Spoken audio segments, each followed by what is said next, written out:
And we are live. Hello and welcome to Developer Insights. I'm David. And I'm Justin. Together we are the leads on game development and design here at Codename. And we also founded Codename too. We will be your hosts for this episode and for every episode.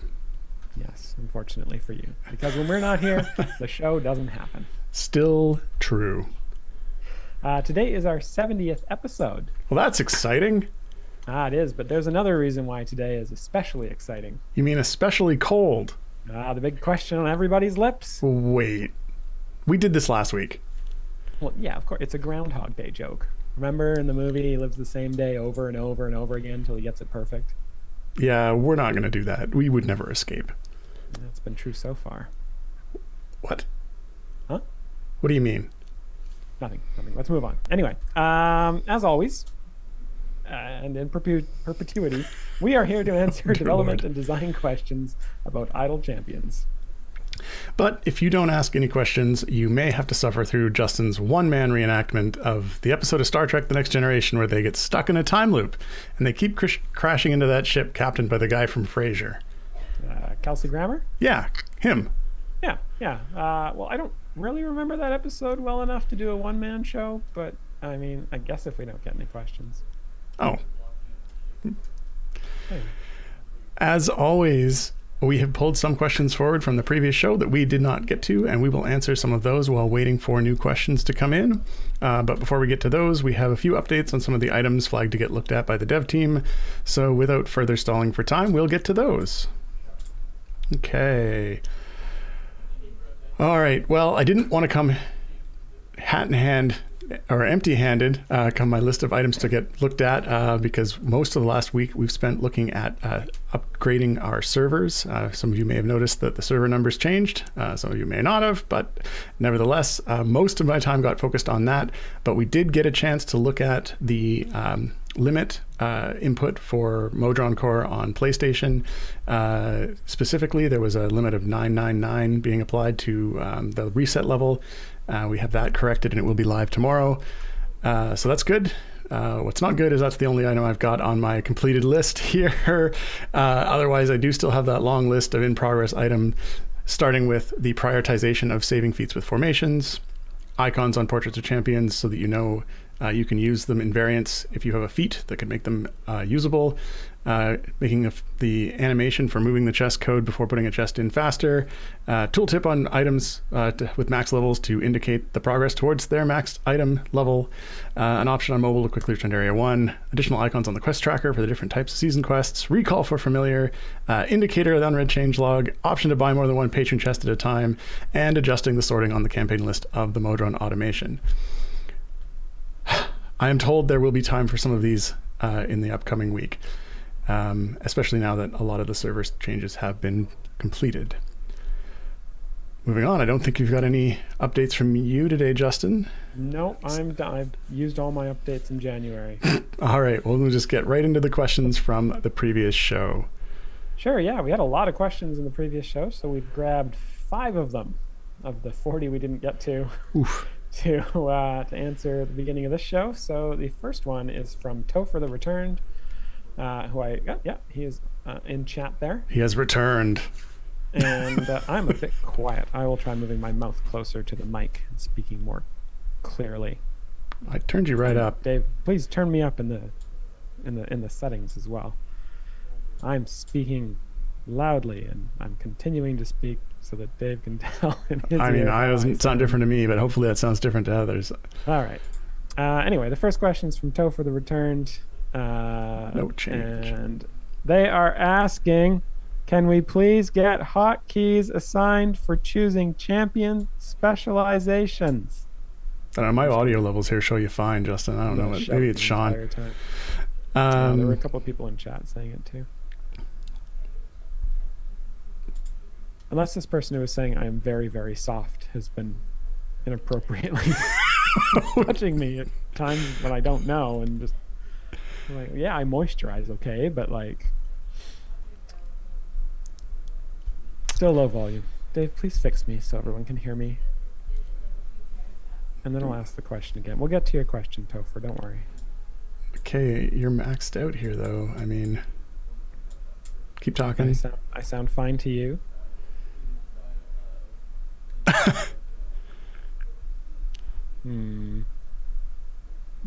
Okay. Do. Maybe we are in Groundhog Day, because I feel like I mean, we've done this before. I feel like we've done this before for sure. Lower volume, but we can still hear him. I've got you maxed. I've got you at 100% here. And I sound fine to you, so it's not like there's something at my end. I would hope not. It's fine. Go, go, go. I mean, I can turn myself down slightly. There we go. All right. I mean, the volume lines look okay here. I think we'll just have to go with it. Yeah. Okay. All right. Well, let's just move forward. All right. Okay. Yes. So the question from Topher from last week's episode is, can we please get hotkeys assigned for choosing champion specializations? So when you get the specialization pop-up, instead, when you get that pop-up, can we like push, I don't know, a button to pick the specialization? What do you think of that, Dave? Sorry, you're still trying to fix the audio. Well, I bumped up the overall thing 140. Hopefully we're not too loud. One day we'll find out Justin's been talking to the end of the mic. So Mike, when you talk into the other side of, yep, that's... Wait, what? Oh yeah, this thing flips over. All right, so back to the question. The question is, can we get hotkeys for choosing specializations? I mean, that's actually not a bad idea. I don't know. I'm not sure what buttons you would use, because we've already used all the F buttons, and we've obviously used all the number buttons, and it could be anywhere from 2 to 6 buttons, so it's a tough one. I mean, I assume we just use like the number buttons when that dialogue is up. I suppose. All right. Could be a control, control or shift or something like that with a number button. That might make sense too. Okay, well, it's definitely something we can think about. And now that we've botched that, let's go into the next question. This question is from Garwar. The question is, when the maximum amount of enemies have spawned on a boss level, can Enrage start and stay active? It's turning off when the boss dies is actually problematic. Yeah, so I saw this question. I also saw this question get asked this week. So I grabbed it from last week. This isn't the one that you asked this week. This is the one you asked last week. And kind of thinking about this, I imagine this is problematic for sustainability issues. What you're seeing is you've got a champion or someone who buffs the formation damage when there's an Enrage going on, and obviously when the boss dies or when the maximum number of enemies goes down, that it goes away and you can't kill the last enemy or two. And this is something that we're actually trying to address on a per champion basis. Rather than having this Enrage stay there, what we're doing is sort of in champions that we're touching during season rebalances, we're looking at ways to ensure sustainability for them. So, for example, for a tank that might have a damage increase based off of how many monsters are attacking them, plus the boss Enrage, we're changing that to be something like increasing the damage bonus based off the maximum number of enemies the tank has tanked in that area, plus the maximum boss Enrage they've seen in that area. So basically you'll get up to that cap and then just kind of stay there rather than sinking back down after some of the enemies die or the boss Enrage goes away. So that's one of the ways that we're looking at addressing this kind of issue. Obviously it doesn't work for champions that we don't actually do these kind of reworks for, but it works for the ones we do.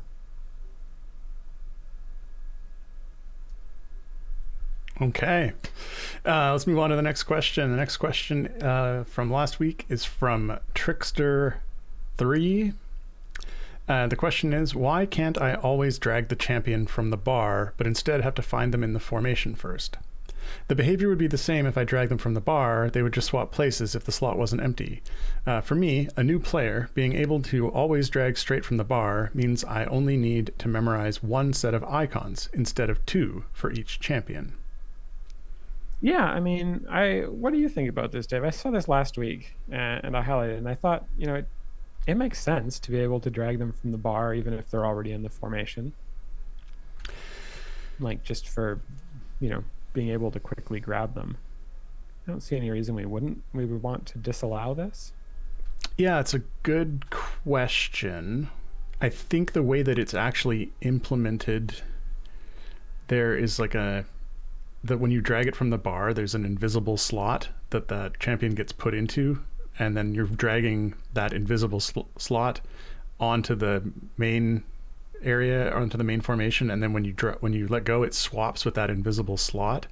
And so I'm not entirely sure if you'd be able to, like, when you pick up the champion, they disappear, right, from the slot that they're in, or do they stay there and you get a transparent version? I forget what the behavior on that is. It's behavior that we see so often that it's just it's invisible to me. Invisible. Yeah, I mean, if they don't disappear, if you just get the transparent one, I don't see any reason why that wouldn't be a problem or couldn't be doable. It might be a little bit fiddly to make work, because it does put them into that slot before the drag out starts. But it's something that we could think about. Yeah, we can look into that. They stay solid and everyone else goes transparent. And they're still in the formation. So it should be able to set something up there, I think. Yeah, I mean, the trickiest part is that when we actually sort of behind the scenes, the one getting dragged gets placed into that extra slot, that off-screen slot, before getting then the drag codes called on it. So that could be a problem. Mm-hmm. Yeah. Okay, next question here is from Foolish Genius 89, asking, is there a viable way for Companions of the Hall for a Companions of the Hall season without necessitating a refund on Brunor and Dritz? Yeah, I thought this was an interesting question. Certainly one that's come up design-wise as well, because there are 5 Companions of the Hall champions in the game. There's Catti-brie, Regis, Wulfgar, Brunor, and Dritz. Now, unfortunately, 2 of those are kind of the evergreen champions. Brunor is obviously one of the starting champions, and Dritz is one that you can get from doing a campaign adventure. And we have said in the past that we don't want to necessarily do another more refunds, more what do we call it? The dismantle. The dismantle on evergreen champions again, just because of the fact that you can get so much stuff for them from silver and gold chests, which of course you can get tons and tons of by just playing the game. So it definitely causes some balance issues. And I think there are probably ways to do it. These are definitely the 5 companions in the hall, but there are some companion adjacent champions in the game who are not evergreen. There is, of course, Jarlaxle is evergreen. He's one of the base plant champions, but there's also Puent, who's one of the dwarves from the Mithril Hall. He's in the game, and there's also Artemis, who is obviously not a member of the companions, but more of an antagonist. But I could see, if we were going to try and build some sort of companions of the Hall season, I could see including potentially those 2 champions instead of Brunor or Dritz. And then just having Brunor and Dritz be maybe sort of arm's length members of that season. So I could see a way to do it if we were to ever do a Companions of the Hall season. Next question here is for you, Dave. It's from Bohemian Pestle, who asks or says, as an iOS user frustrated that I still can't buy gold chests, how do you decide whether to roll back a breaking server-side change versus going through a client-side change and app release? Yeah, so this is in context to there was an issue with the iOS store that was, I'm not 100% sure how many days that was affected for. I know it was a handful, and I know Peter was having some issue with getting the iOS app signed and approved. That took, actually, I think it took him a full day and a half to sort of sort through why that wasn't building properly and why Apple wasn't accepting that build. Typically, if we can, we will put a server-side fix in if we need to shim something, if something goes out that's broken. I don't have the details offhand for what was happening on the iOS client at that time, but I believe there wasn't something that Peter could easily do that would make it so that the store would work iOS without actually getting a client-side build out. So we do try to, as if something like that comes up, we do try to get an immediate shim in if we can from a server-side perspective, and only sort of in the worst-case scenario have to wait for a client update to go through and be approved, and then people to get that downloaded. So definitely try to make sure that we limit any kind of an issue like that to the shortest amount of time as possible. But I don't have the exact details on what happened with the iOS shop there. Only that Peter was cursing his build machine for at least a day on that one. Okay, and cool. Therein is the leftover questions from the previous show. Moving into new questions from today. First one here is from Randram, asking, with last week's discussion on legendaries being assigned by the algorithm, is there a path to petition for manual override in individual cases? Specifically, Uhura's buffing either evil or Nahara neutral, but having assigned all good champions legendary by his own alignment. What, am I reading this wrong? That seems about right. It's a complicated question. And I appreciate you capitalizing algorithm there. Doesn't sound like a thing. It's like the chat GPT of assigning legendaries.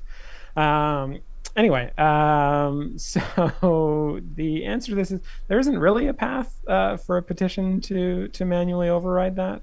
But I think it's an interesting thing to think about in places where it seems like maybe there could be a better option. I am a little bit hesitant to change legendaries after the fact, or change potential legendaries after the fact, because there could be some people who created that legendary and leveled it up, and then we go ahead and change it, and obviously we'd have to offer some sort of compensation for that, or maybe a dismantle for that champion or something like that.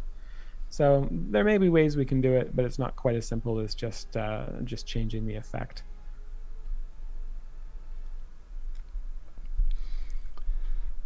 Let's see. Next question here is from Star Chaser 43. This is a tough one. They say, "Hi, David, Justin, and at CNA Games and everyone in chat. Question: how has your day been?" Well, that is a difficult question. No. My day's been good. How's yours? My day's been good. We're just trying to get fixes out left and right. Kind of haven't done much design today, but certainly trying to get some fixes out for some of the server stuff, making sure things are running smoothly. Yeah, we've definitely been watching the server load on the new servers, which is generally looking positive. Mm-hmm. Although it's been some calls there by some. According to the title, it's been cold. That is true. It is chilly outside. Yeah, it's not freezing, but it's pretty chilly. Okay. Next question here is from Emote, and they ask, could we have an Alt or Control click on the potion manager to use a set amount of potions, or say 1 hour's worth of potions, depending on the hotkey?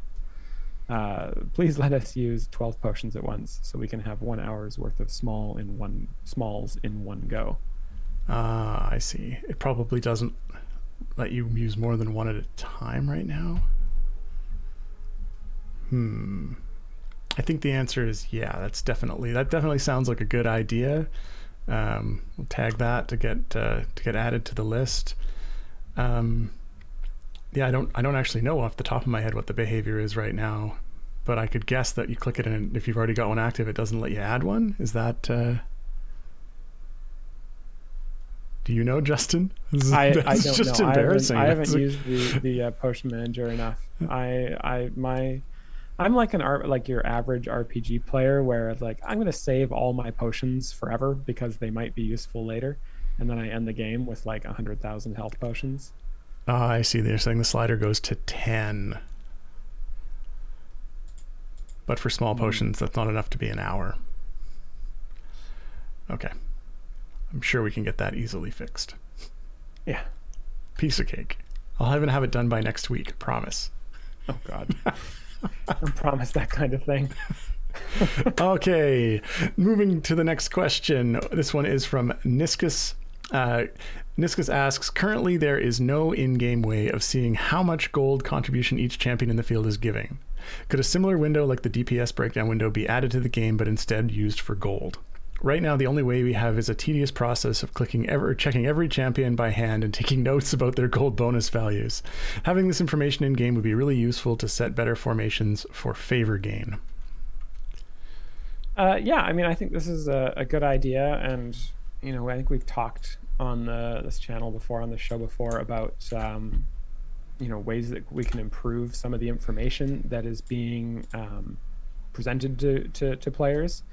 And I think that Gold Find is definitely one that Gold Find, alongside sort of global DPS bonuses, are kind of two that are very ambiguous right now, very tough to track down. I think Gold Find, at the very least, is generally associated with one formation ability, so is relatively easy to find, compared to, say, global DPS bonuses, which you may have to add up a formation ability with a bunch of upgrades, with a bunch of other stuff. So it's just with feats, right? Like, it can be very challenging. So I think there's definitely some room for improvement there, quite a bit of room for improvement. Unfortunately, there's no timeline for those improvements, but they're definitely ones that I would like to do down the road. Okay. Next question. This one is from Topher, who has indeed returned to ask more questions today. Can you please find a way to make it so that upgrading Modron pipes using components doesn't cause all of my saved layouts to break? Due to the pre-upgrading pipe no longer existing, my layouts will load with a hole in the middle because that blue pipe is now purple, and so it doesn't count. Yeah, this is an interesting question.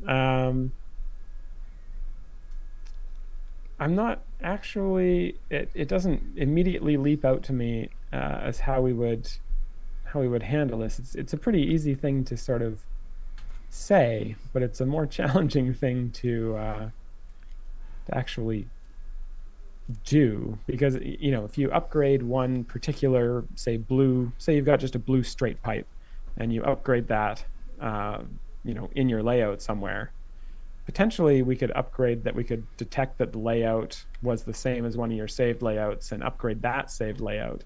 But if you had another saved layout, how would we know which pipe to upgrade with that blue pipe, that blue pipe that's now a purple pipe? Because if we upgrade the wrong one, you might, you know, get the flow too late for it to be efficient and whatnot. So it's a challenging thing to do effectively. Yeah, I mean, I guess the challenge here is that it's not that it's that specific blue pipe saved in the layout. It's what's saved in the layout is a blue pipe. Yes. Which does mean that if you're using it in different layouts, the other layouts will certainly not know which pipe has changed.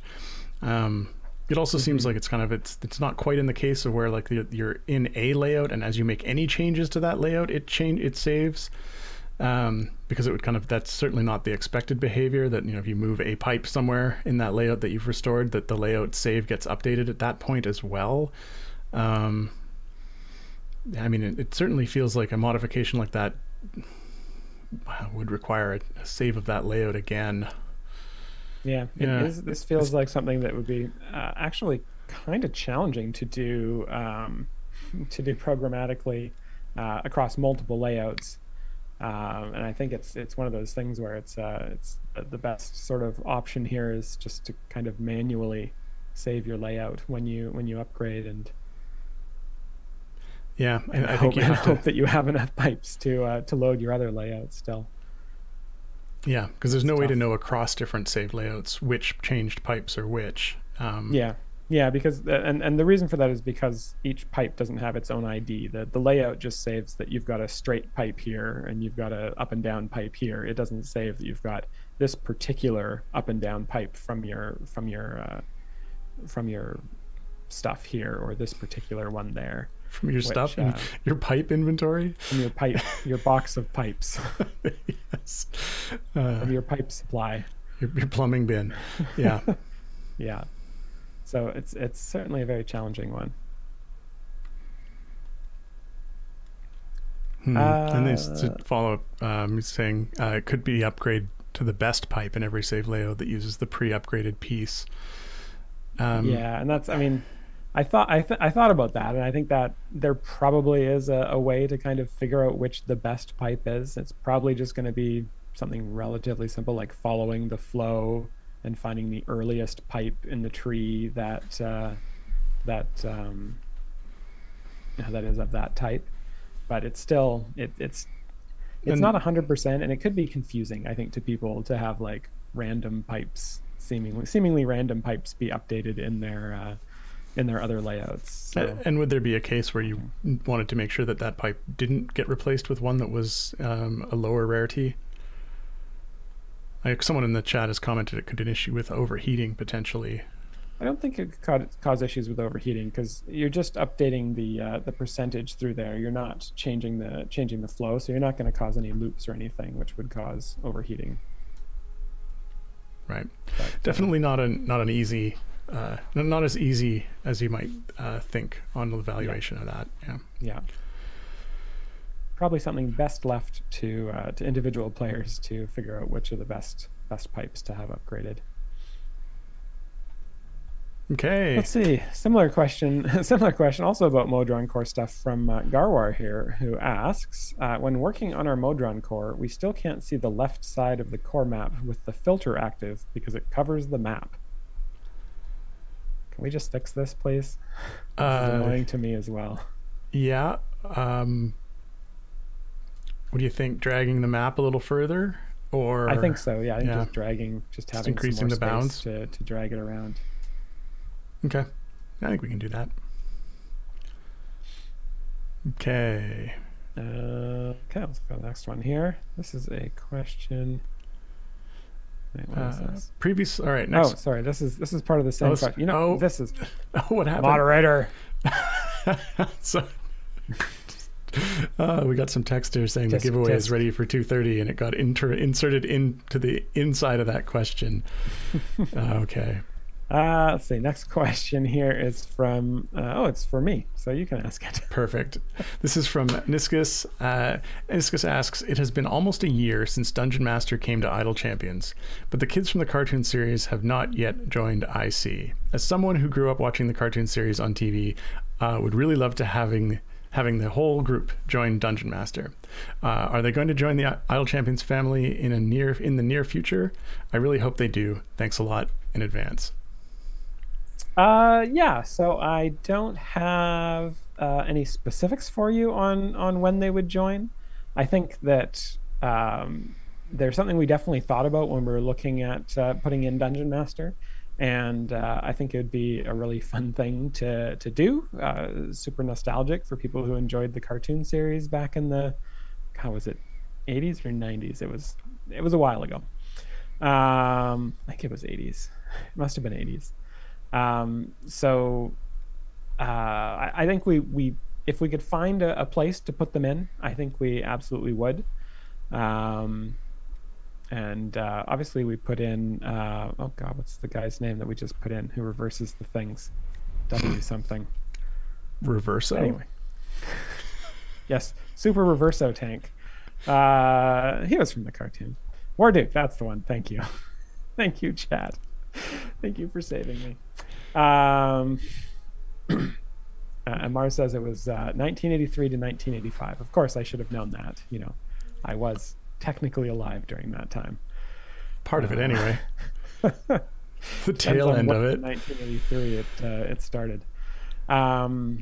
So yeah, I mean, I would love to get the kids into the game. It's just a matter of when they would fit into the schedule and how we would kind of also expand on them. I think one of the issues is that there was some character development, but there was not a lot of depth to the kids in the TV series.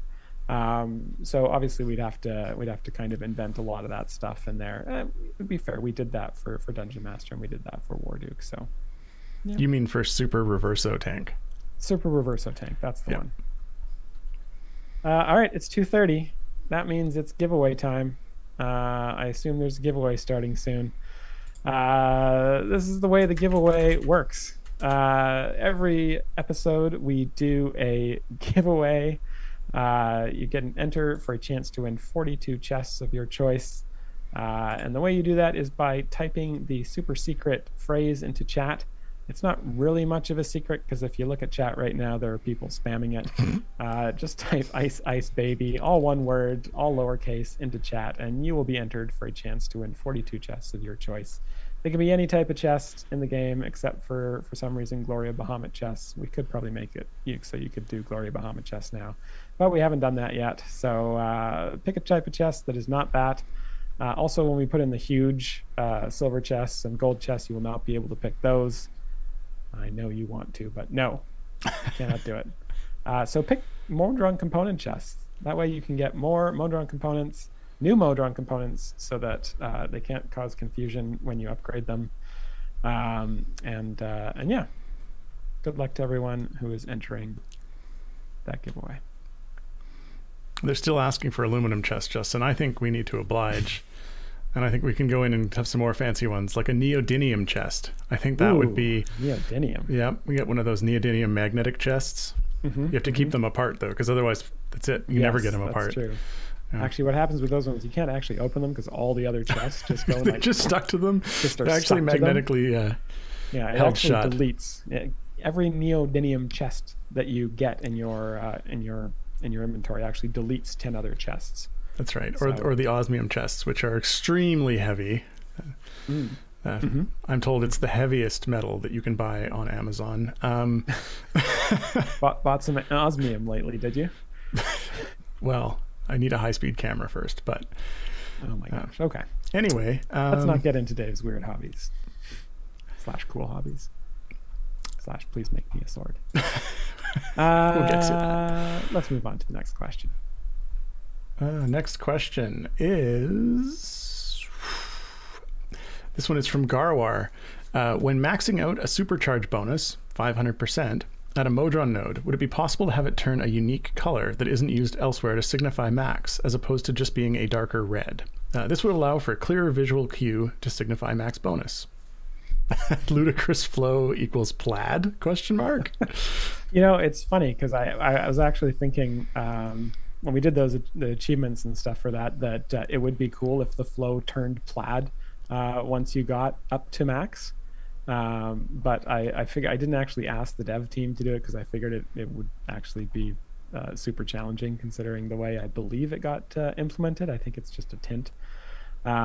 So yeah, I would love to do something like that. I think having some way of indicating that a node is maxed out is probably a good thing, without maybe even changing the flow in it, but maybe just having like it glow in some way or be highlighted in some way.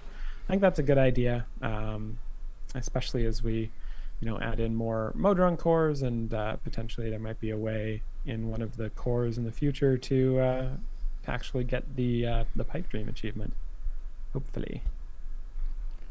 Okay, next question. This is from OG17. Many characters are swimming in feats, but characters like Donar and Stokey don't even have 4 support feats, while others make do with uncommons. Oh, those type of feats. Okay. Sorry, I had a weird image in my head. Yeah, no, don't picture a pool full of feet. Can there be a pass to make sure that every character has basic role loadouts? Yeah, this is a good question. There's definitely some older champions, kind of the year 1, year 2, and some of the evergreens who, let's just say we added feats to them. We picked their feats at a different time in the design verse, and there's definitely some missing stuff there, some low-hanging fruit to add back in. I think that we are kind of doing those less on a big pass basis and more on a case-by-case basis as we kind of look at individual champions. So definitely, like when we're looking at DLC feats, we go and look at all of the available feats on a champion, and as part of that, we're generally flagging champions that are missing sort of basic feats. And in some cases, we may be able to add those feats right then, but more often than not, I think in most cases, those will unfortunately need to wait until there is a season that sort of looks at that champion, or some other reason to be looking at that champion. And part of the reason for that is that feats, in our Infinite Wisdom, we gave feats unique names and descriptions, which means that somebody needs to go and come up with clever, unique names and descriptions, and then those need to go through localization and all that stuff. So unfortunately, it's not as easy as just putting in the data and just going for it. So it does require a little bit more work there. So that's one of the reasons why we haven't just done a full pass of all the champions and are doing them on more of a case-by-case basis. Let's see. Next question here is from Nix, who asks, with the current champions and potions, the speed limit at 10 times looks very slow to me. Although not every player has a gaming device powerful enough for idle champions to go over 10 times speed, I think it would be great to have a slider similar to the one with the game FPS, so we can set it to a value we feel our gaming device can manage comfortably. Yeah, I mean, so I think the first and obvious challenge I see with this is that the game doesn't actually go too much faster than that before you really end up sort of completely capped. I know we have a limitless cap dev side for various testing, and we can push it up past that, and we can claim, hey, set it to 100 speed, but it really doesn't push much further than 15 or 20 speed before it just absolutely isn't making any difference, because it's all of that time is being spent whether we want it to be or not, CPU side. The bigger challenge with that, the first challenge is, even on a really high-end machine, you're not going to get too much more than that. And then the other challenge would be it starts to become a problem of, we're only letting you have those speed based on abilities and based on potions being used, and all of a sudden now the game is balance is changed based on whether you can push that frame rate or not, which is something that I know Justin would have a big issue with. Potion some players not being able to use their potions effectively because they couldn't pull the frame rate for that. So that is why we've capped it at that. It keeps the playing field perfectly level in that sense, and it doesn't mean that you're using a potion that would get you more if you had a faster computer. That seems like that would be a very upsetting situation to find yourself in. So it's something that I don't think we would ever allow. Okay. Next question. This one is from Garwar. Where can we find Nanny Poo Poo outside of the Grand Revel event? That's a good question. I was going to actually look that up. I think that my inclination would be that she's probably only in that adventure, or the Grand Revel adventure, which means the only way you would be able to find her is by opening a time gate. And I just don't know how to type in my tools names, but I can quickly just double check that for you and make sure that is indeed the case, because we have a handy tool here to find usages of monsters. Yeah, she's only in area 50 of the missing merchants, so you'll need to open a time gate. Okay. That is available for Birdsong, Paulton, Havilar, Human, Vi, or of course Brother Uriah. Next question. This is from Asphila357, asking, can we get a way to get the DPS numbers at the base of the feet of the champions to always be on top? At least a toggle, maybe.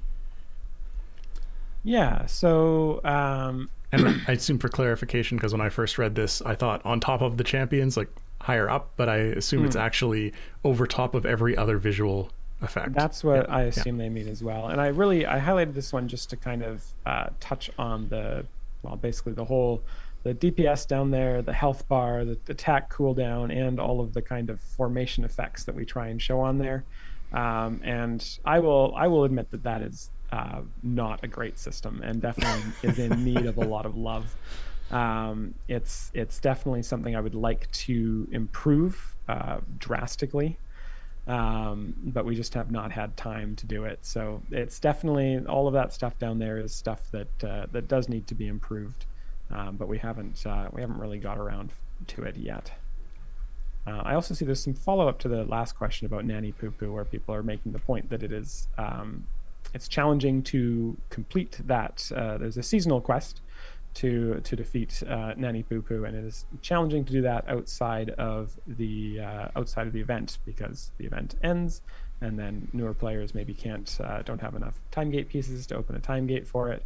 That is totally fair.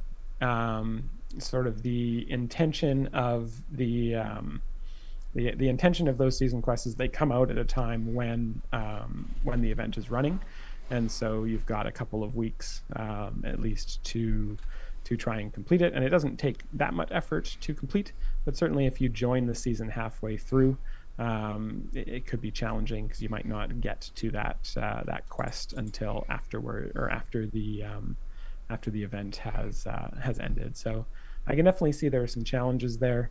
And previous times we've done this, I guess we've picked a boss that does occur elsewhere in the game, so you can go and find them.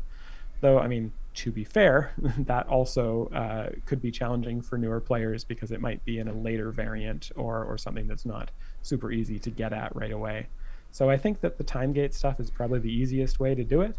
And you know, I don't think any of the cheaper is in this season. Yeah. So I don't think any of the cheaper champions are there. Unfortunately, I think 2 of these champions are in the next season. But yeah, anyway. So yeah, it's a valid criticism. Let's move on to the next question. All right. Next question from Nunown. I remember you mentioning a 5th patron coming soon. Do you have more information about when they may be coming? Yeah, so the answer to this question is I do not have more information about when they may be coming. We are thinking about a 5th patron. We're thinking about the main thing we're thinking about a 5th patron is a 5th patron necessary? Is there enough stuff with 4 patrons that adding a 5th patron would actually just cause the game to be a little bit more tedious? And you know, is having 5 patrons full of variants to do a bridge too far? So that's the main thing that we're kind of looking at. We're trying to look and see sort of what people's completion rates for the existing patrons are. We're trying to see what the weekly challenge progress is for the existing patrons. We're thinking about, if we do add a 5th patron, is there a way we can maybe make the patron challenges even less tedious with the, you know, you've got a 4th one or 5th one to do each week. So, you know, there's a lot of kind of things we're thinking about there. So we don't have information about when that might come out. But it is something that is on our radar, and something that was on our timelines for this year to start thinking about. Let's see. Next question is from Torangan, who asks a kind of technical question here. Would it be possible to decouple champion abilities from selected frame rates? Or frame rate. Minimum times can stay, but gem farm at low FPS would save energy. Yeah, so I think a little bit of context on this, because I think someone asked a question about this either last week or the week before, and that was that there are some events, some actions that happen that are tied to a minimum frame rate, or rather their fastest time is 1 frame. I'm not sure exactly, like I don't have an exhaustive list off the top of my head of which items those are. I know it is a small list of things, but it is a list of things that can happen and require a full frame to occur, which means that sort of if you're running at a really, really low frame rate, those particular things can only happen sort of once per whatever that frame period is. But the vast majority of things are not coupled to frame rates in that particular way. So this question, sort of the question of decouple of champion abilities, I don't believe that the majority of champion abilities are coupled to the frame rate. Like I say, I don't have an exhaustive list of what elements, what actions are tied in a way that sort of the minimum is, 1 frame. But I think in most of those cases, the reason it's coupled that way is from sort of a logical event order, structure of things that they occur in. And I don't think that it'd be that easy in those particular cases to decouple them, which is why they're coupled in the first place. So I'm not 100% sure sort of where the impacts of this would be. Yeah, so I'm not sure how much this is actually having an effect. But like I say, as mentioned previously, there are some elements that are tied to that. But I think for most of those cases, unless we actually saw a very specific case where we were having an issue, that we would be going in and trying to reorganize the logic on that to prevent that. Hopefully that made sense. Okay, next question. This one is from Tarjay the Terrible. Can we get a bigger slider for opening chests, especially silver? It's quite a wait for 50 chests at times as it is, but I'd rather wait for much longer than manually open 50,000 silver chests 50 at a time. It'll take me a whole day. Yeah, so this is something that we've started talking about the last few weeks, and our kind of first thought of a solution to this is a system we put into Crusaders of the Lost Idols, which was our previous idol game prior to Idol Champions. And it's basically the idea of these kind of mega chests where you can go into a shop and buy mega chests, so mega silver chests, using silver chests. And when you open them, you get basically a fixed set of I guess, loot from the chests. So chests. Chests, yes. So that's kind of the way I think that we would probably approach this when we get to it, and we definitely see tons and tons of questions about this every week. I've probably skipped over a couple of them already today from other players asking about this stuff. So yeah, this is something that is definitely on our radar.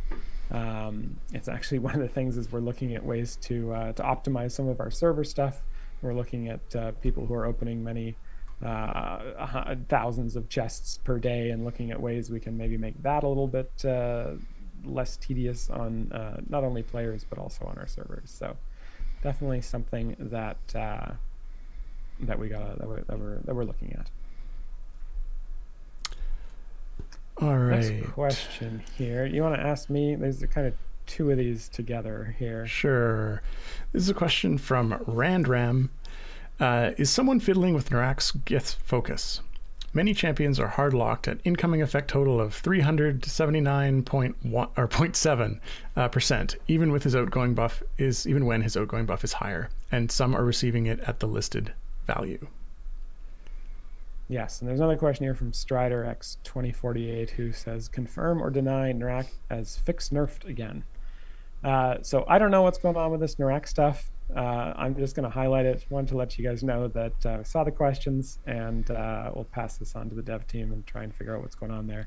There's certainly no intentional changes going on to Narak that I'm aware of. So anything that's happening here is likely going to be due to some sort of secondary stuff. Okay. Next question. Mars is giving us some additional... Oh, yeah, okay. Confirming there's definitely something going on. Okay. Next question is from Dota 2 Norax, asking, can we get other reset criteria other than zones? Yeah, this is an interesting question. So there are a couple of adventures in the game that have reset criteria other than zones. Like time? Just time is I the think the one that Dino racing? Dino something? Yes, dinosaur racing or something like that. Yeah. Early in Tomb of Annihilation. So there are a couple that we've done like that. It's a challenge with an idle game like this. I think there are we'd like to do some other ones that are maybe a little more active, that require you to kind of play the game in different ways. But we don't want to go too crazy with that, because we run into issues where that's just not everyone's cup of tea. Dinosaur racing, I think it's 30 minutes to get through there, and we don't want to do too many of those. We certainly wouldn't want to do one of those that was like complete something under in 4 hours, because if we balance it so that it legitimately takes like 3.5 hours or something like that, because it's just a lot of an investment. There are some other reset criteria we've used in other in Crusaders. I think we've got one where you have to get to the area goal without letting a certain escort die. Those ones I think are also have the potential to be frustrating, because if you've got auto progress on and you progress to a point where you're kind of at your wall, you'll kind of by default wipe. And so I think it's challenging to come up with interesting and but also not frustrating reset criteria. So I think we're going to stick with areas for now, but we'll keep on thinking about stuff like that. I'm not making noises here, am I? Yeah, I'm hearing a bonk noise. Somebody adding you in company chat.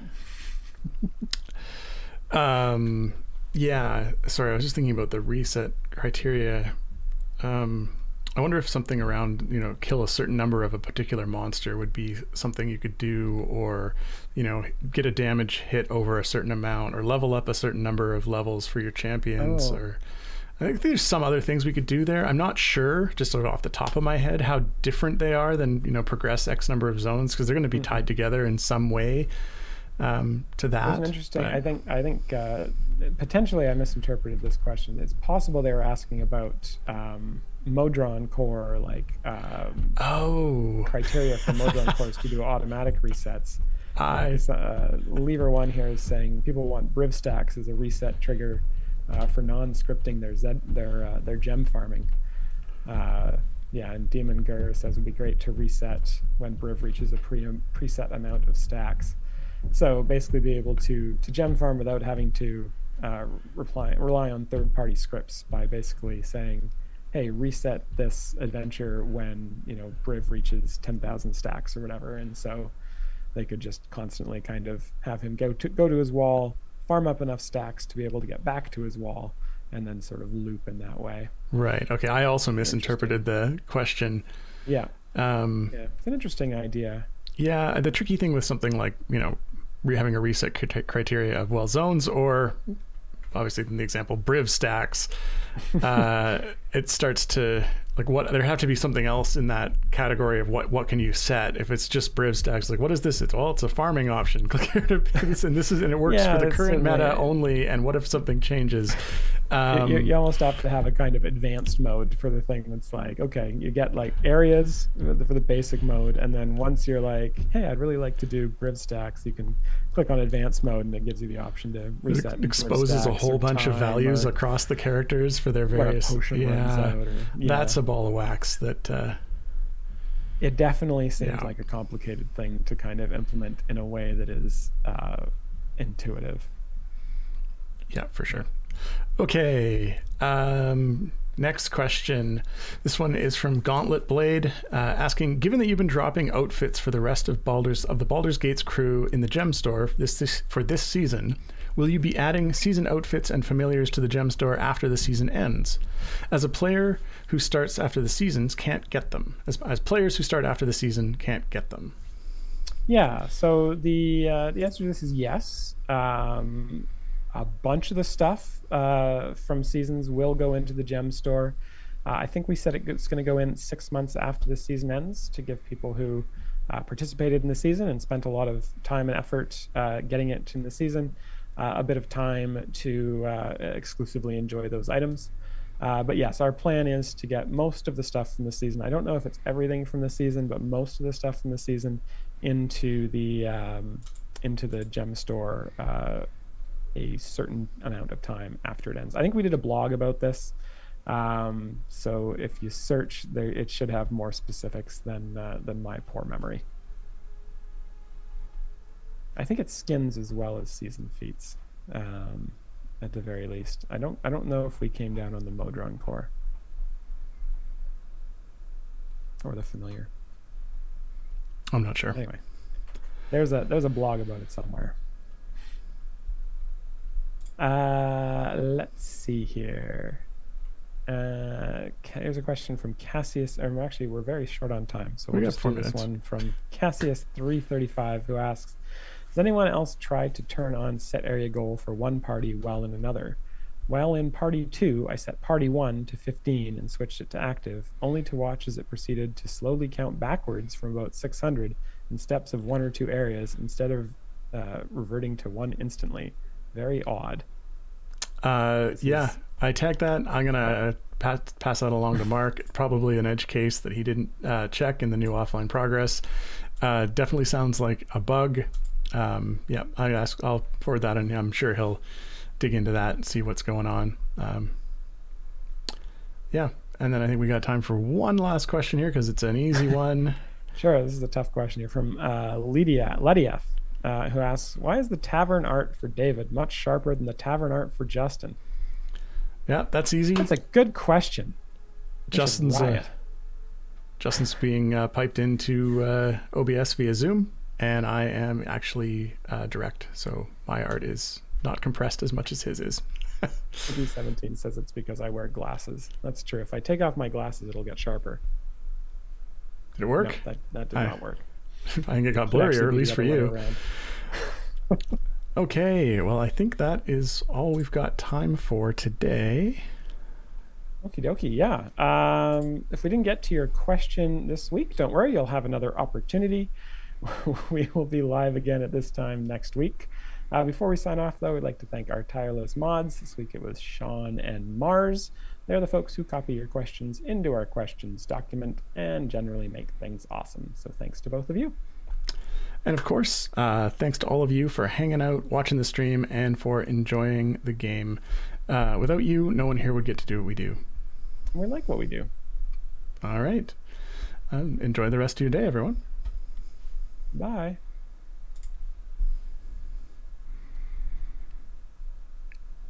It's your turn today. Oh, no. I have to come up with a dad joke? Just a sec. Reddit.com/dad jokes. Page not found. Oh dear, I don't know how to type. Just a sec. Hold on, Chad. It's coming. Oh my God, that's inappropriate. No, you know what? Just turn off the stream.